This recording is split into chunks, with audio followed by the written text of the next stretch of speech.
Well, hello and welcome to this third episode of Subconsciously Speaking, the podcast about the power of your subconscious. And today I'm excited to jump into something that I encounter a lot in my practice and also when I talk about other people, about what I do, and that is the fear of hypnosis. And I say it with a smile, but to be very serious and say the fear of hypnosis. Obviously, I'm not fearful about it, but I noticed that many people are. So I thought it would be a good idea to just devote this episode to that, to clear that out of the way so that you too can enjoy the power of hypnosis and explore your subconscious mind. So, yeah, let's first unpack this fear, right? So, what I'm hearing a lot is I would say, entertainment side of hypnosis, where people are like, yeah, but what if I start walking around like a headless chicken? And what if I do things I don't want to do?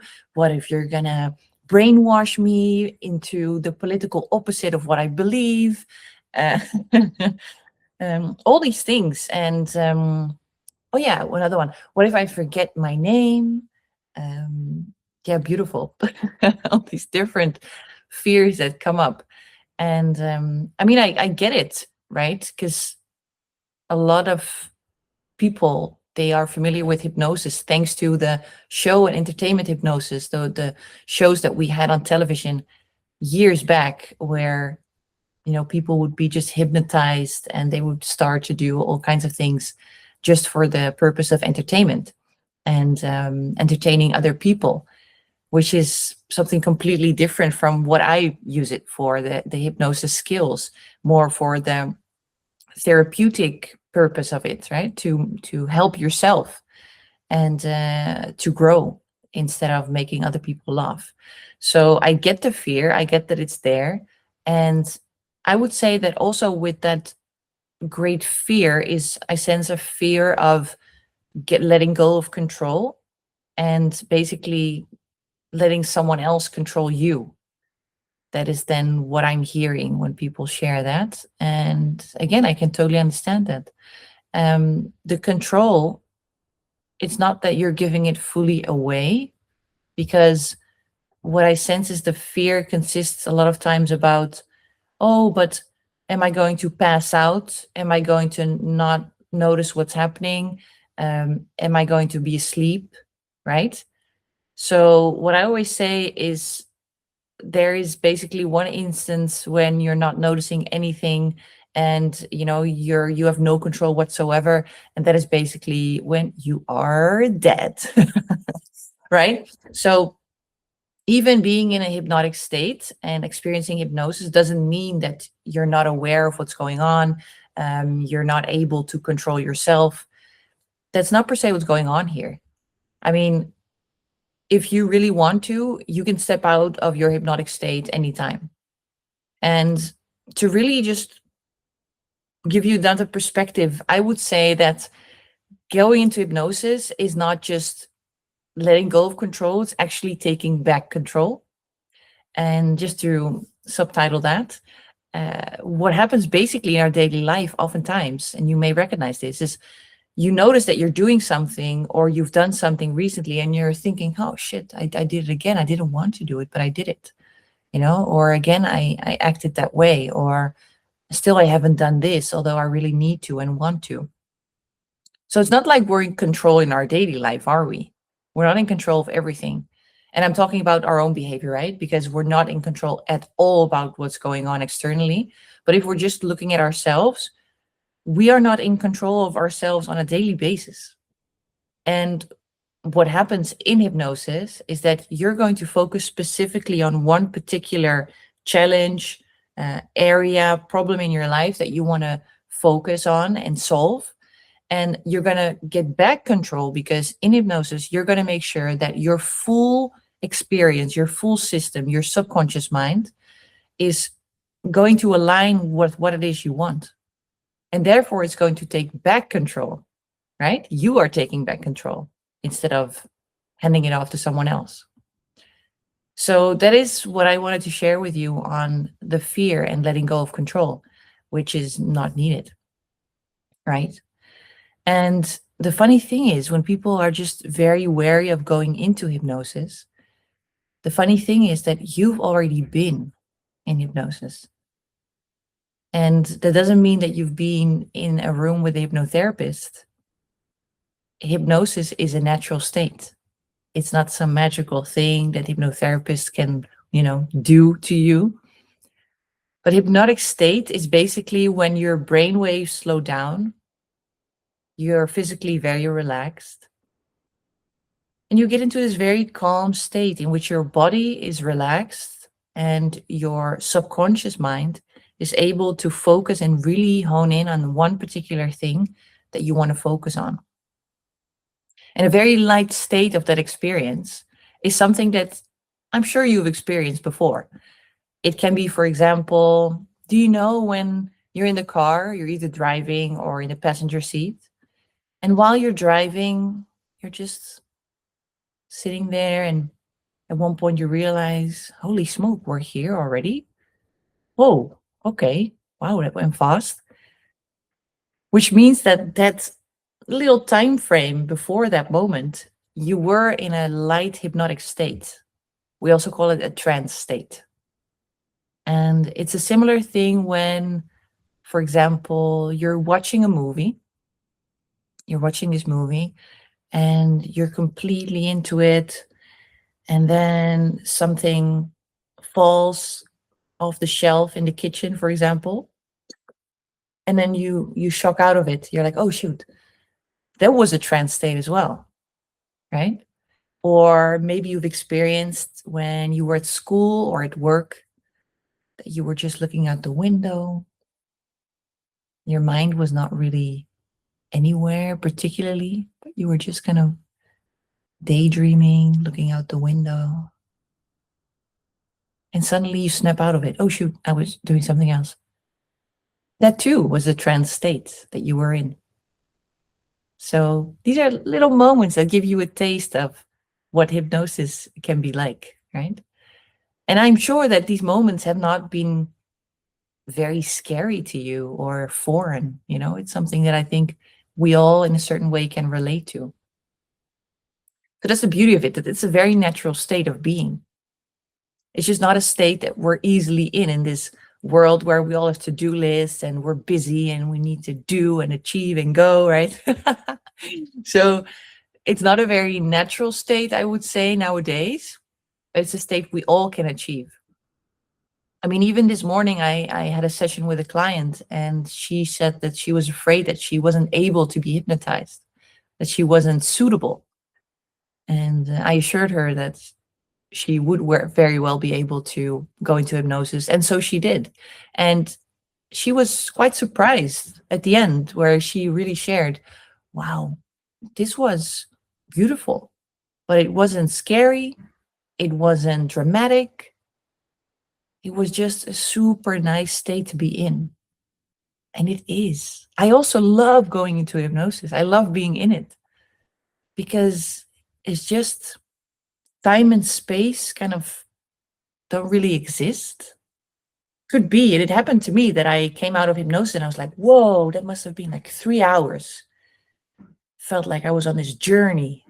And then my colleague said, well, that was 20 minutes that you were in hypnosis. So it's really a beautiful state to be in.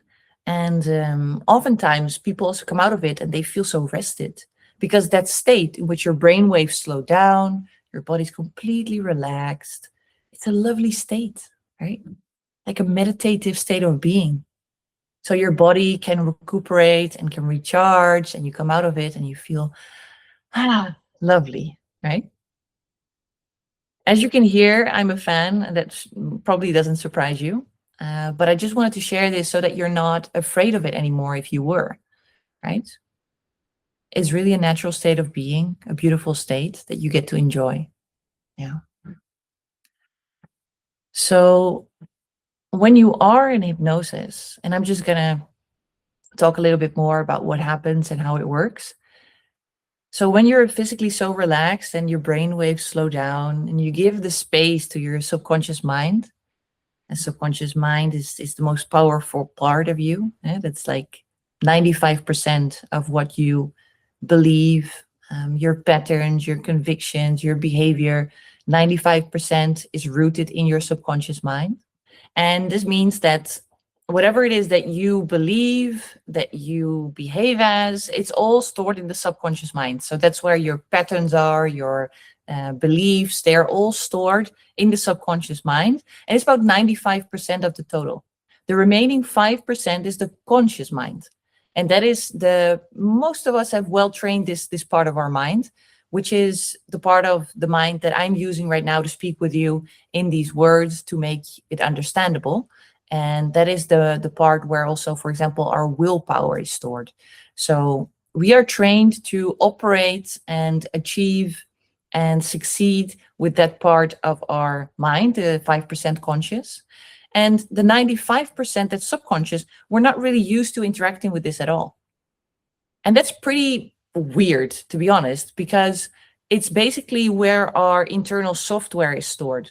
So I always make this comparison to the software because I feel that it's a beautiful metaphor. You know, when you work with your laptop or another device, well, let's stick with the laptop. When you work with a laptop and you open it in the morning and you start it, it's a very reliable and loyal programming, right? So it starts, you have a certain, I have an Apple, so I have this iOS system that's running and it's starting up every day in the same way. I can rely on that. I know exactly what buttons to press to, get what I want, and I know how to work with it. So this is a very loyal programming, right? There's not going to be like a day when I press the button and suddenly I get into, this Netflix movie or so. No, I want to open Outlook and I want to do this and that. And it's very reliable in that way. And in a way, that's a perfect metaphor for the subconscious mind and the conscious mind. Because sometimes people are like, well, I didn't even know I had both. Like, what's going on? So just to explain is that the subconscious mind you can see as the programming, just like you have it in your laptop, right? The software that you're operating on. I can't really touch it. I can't really see it, but it is ruling how my laptop behaves. And so it is ruling how you behave. And the conscious mind is basically the stuff that we can see, right? So I'm working with the laptop, I'm opening these programs, and I see on the front end what is happening, and I have this experience. And this experience I can have because behind the experience is the back end, is basically what is running, what is the software that's running, the programming that has been set to make me have this experience. And so comparing it to your human experience, it's the same, right? Whatever you believe is what you operate on. And that's then what will create your outer reality, right? So for example, if you would think, for example, I'm not saying that you do, but if you would think, okay, I'm not worthy, then that's the root behavior, that's the pattern, that's the belief.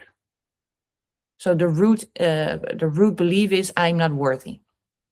And if that's the case, then you're going to create certain programming in your life that's going to reflect that, right?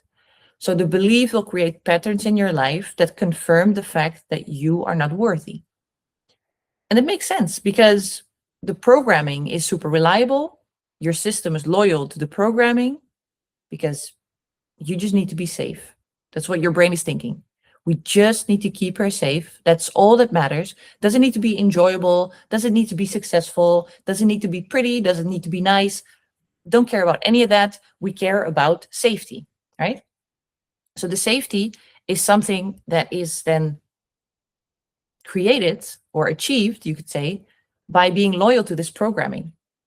And of course, I'm not worthy is not per se, at least I'm assuming, that it's not something that you want to have in your life. So if you would think I am worthy, I am so worthy. I'm worthy of everything I want. If that's the root programming, then you will create patterns that align with being worthy, right? So you'll see it confirmed in your reality when your internal software is saying, I'm worthy. You're going to see it, you're going to believe it because it aligns with whatever it is that you have in your subconscious mind as a core belief. Makes sense, right? So, how does that work, right? You must know that you cannot believe what you see. And that must sound a bit weird, but you really can't believe what you see. You see what you believe. That's how it works. So it's the other way around, right? So let me explain. We, every second of the day, get sent about 11 million bits of information. You can't even fathom how much that is.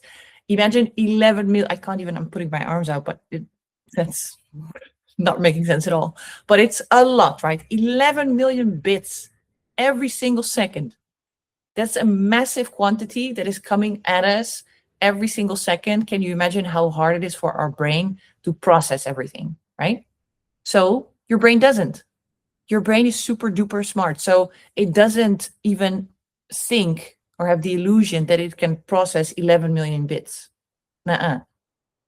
So what it does, it filters out just the amount that it can process. So imagine 11 million bits per second. I'm just saying it one more time because I want to make sure that you fully grasp this.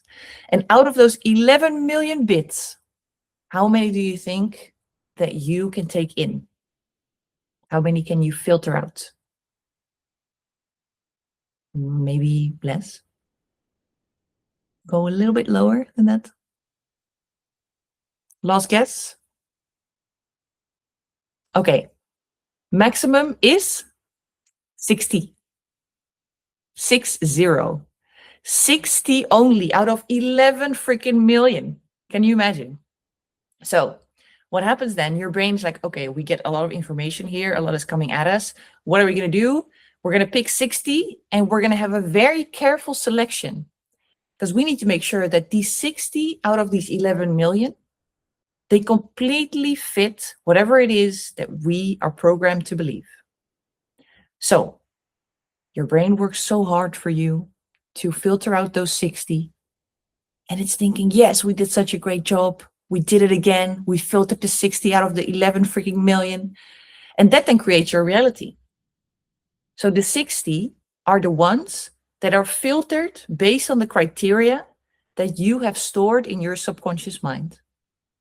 So again, if you would think I'm not worthy, if that's buried somewhere in your subconscious mind, you may not even be actively aware of it consciously. But if that is what you're operating from, those 60 are going to reflect the unworthiness, which is creating your reality, thinking, shit, it didn't work out. Oh, again, I didn't make it. Shoot, I wanted that, and look at this. Again, this was a failure. So all negative experiences, right? And it may get very frustrating. I totally get that because maybe you're putting in so much effort and you're doing your best and every day you try again and it doesn't work. That's freaking frustrating and tiring, right? Frustrating to see again that, dang, again, it's not working. So while you are trying to move forward and to build something for your future, to create and to cherish whatever it is that you're working towards, your system is just working and being shaped by your past. It's not looking forward. It's only looking backward, thinking, okay, what is it that we've seen before? What have we believed before? Because we need to stay true to that. And I think this is such a big deal breaker because it's honestly the massive driver of everything that you experience. And if that is creating the reality you desire, amazing, right? Because then you can rely on that powerful programming that's every day doing its best and doing the same for you. So then you'll probably feel that there's flow and you start to feel like, wow, things are happening for me. And I put in effort and it seems like, wow, it's just happening for me so easily. Great, right? But if what is happening feels like a fight, feels like hanging in there, feels like a struggle, you have these goals and maybe you have a vision board and you want to achieve them and you want to go for it and you try your best, all of that. But for some reason, it just feels like you're swimming against the tide. You're just fighting, and there's no relief. There's no achievement. There's no moment of, I made it, you know? And then it's super interesting to explore what is happening beneath the surface. What is happening subconsciously?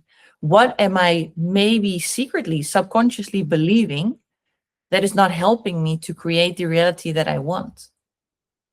And I wish that I would have found out about this decades ago, because this is the freaking key to unlock it all, whatever your goals are, you know? So before I continue on this rant, as you can tell, I can talk hours about this, but let's not do so for now. What I really want to make clear here is that your brain is only wired for survival. It's not wired for your success, happiness, glow. It's not. It's just here to make you survive. And if there's anything that is outside of what you believe, outside of the box of, comfort and safety, that your system considers, okay, yes, we know this is safe, this is familiar, right? Either it being I'm unworthy or I'm worthy, doesn't matter for your brain. It's just like, what do we know? Okay, we're going to stick to that belief. Everything that is outside of that, so meaning you want to try something new, you want to go and achieve something more, you want to grow, this is all risk to your brain. So your brain's like, well, I don't know what you're doing, and I see that you're fighting so hard, but I'm not going to go with this. I'm going to resist this as much as I can because I am loyal here to your survival. So see how you're kind of not knowingly fighting yourself, right? Doesn't it sound so tiring? And maybe you also feel it now. It's like, dang, this is what I've been experiencing. And it feels like this self-sabotage. And I'm not the bearer of great news here, but I think it's important that you know this and that you realize this, because this can unlock so much for you, right? So it chooses your survival over success. It chooses predictable over possible. That's what it is. So knowing this, I remember that for me, this created so much compassion for myself. Because before I was like, oh my God, I'm just going to push through. I'm going to try again. I can make it. I can do it. I know I can. I just have to do it, and I do more. And in that type of mindset, right? And I think many of us are taught to do so because, don't be lazy. Don't be a wuss. Just go and push and go and try again until it works, right? But then finding out that I was kind of fighting myself because I wasn't aware of what was going on subconsciously. I always see this iceberg, and I'm sure you've seen the image, the iceberg where you are seeing the iceberg and the water line, and then the top of the iceberg is above the water line, but the majority of the iceberg is just below. And that's too what happens here. In your reality, you're seeing things which is like the tip of the iceberg, but what is actually playing out beneath the surface, underwater, is all of that subconscious belief. And this stems from childhood mostly.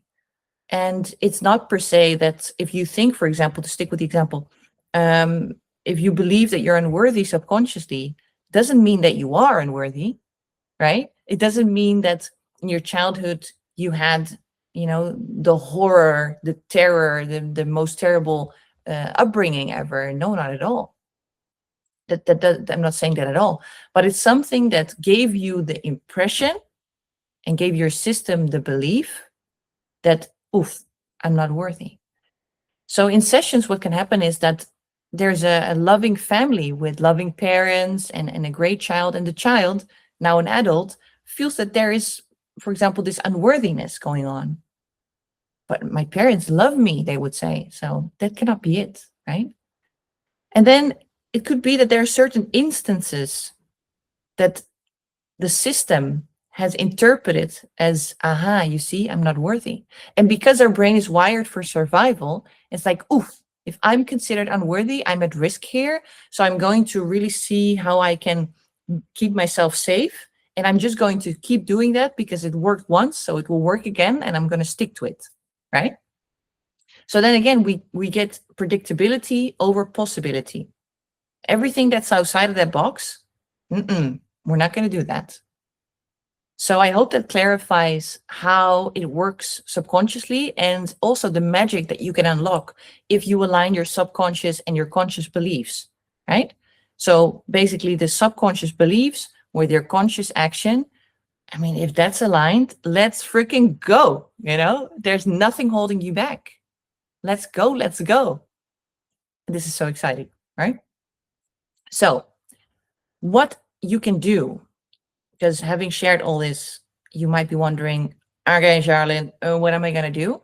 In hypnosis, you can get to the core of why a certain thing, whatever it may be, whatever problem, challenge, you name it, in whatever area of your life is playing out, where it's coming from. And I mean, you don't have to go through years of therapy for this. You don't need to talk about it for so long. I mean, no, let's not. I mean, life is short. Let's get the most effective method that is out there. And I am convinced that it's this one. So without the drama, without digging all the time, and without dwelling on pain and sadness and gray and dark emotions, let's just go to the root. Let's solve it and have a different experience of reality.